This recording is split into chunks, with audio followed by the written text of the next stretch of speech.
problem is on a short leash. Did you hear what I just said? He said, your problem is on a short leash. Because it doesn't matter how difficult your situation may be, it's only got an allotted time. Tell one more person near you, my problem, and yours as well, is on a short leash. In other words, that means that it can go this far and no farther. You are hearing what I'm telling you. It can go this far, but no farther. Oh, yeah. He's in the midst of a famine. 7 years. 7 years. Here's news. He's already got 2 years under his belt. At the time of the text, he's already survived 2 years. Only got 5 more left. 5 is a number of grace. He's already got 2 years under his belt, which means that even if it is 7, he don't have as much time ahead of him as he used to have. That's why I want to talk to somebody in here and tell you that you may have been in this thing for a while, but it's not as long as it used to be. Got 2 years under his belt. And here's what he did, Cole. In the first 2 years of the famine, he gave birth to 2 children. 2 sons. Y'all remember the story? Gave birth to 2 sons. He birthed his future while he was in the midst of a famine. That's why the roughest time it gets, you want to start being productive. I am not going to be defined by this trouble that I'm in right now. This will not keep me awake. I'm going to work harder for Jesus. The more the devil throws on me, the more I'm going to get tuned into God and do what he wants me to do. The problem is when you pull away from everything, then all you are dealing with is the famine.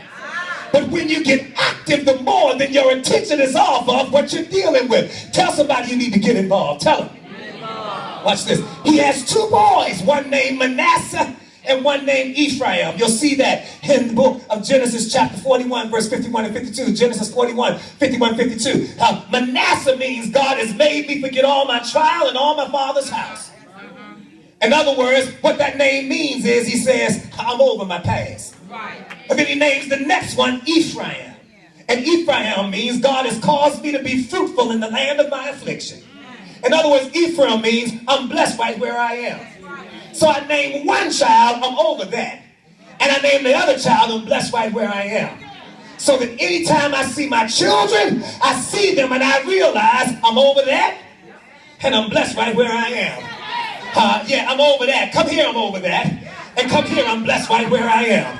So that I am never in a problem or a situation that makes me think it can take me back. Because I'm over that. It's right here. And I'm blessed right where I am. Just walked in the room. Are you all understanding me?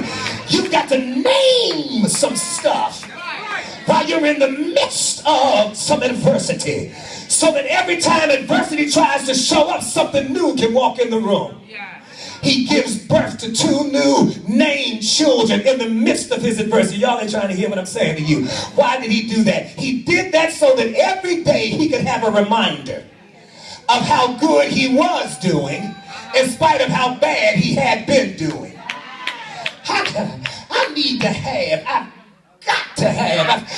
got to have it, Tony. I've got to have a vision and a dream that is bigger than the memory of my past. Because if I don't have a vision or a dream that is bigger than the memory of my past, then I will live in the pain of my history instead of the promise of my destiny. So I'm not thinking about what used to be. I don't have time to deal with that. I've got to deal with where God is about to take me and get over my past. Because I promise you, if you don't get over your past, some way or another, it's going to show up again and can mess up your present and your future if you don't deal with it.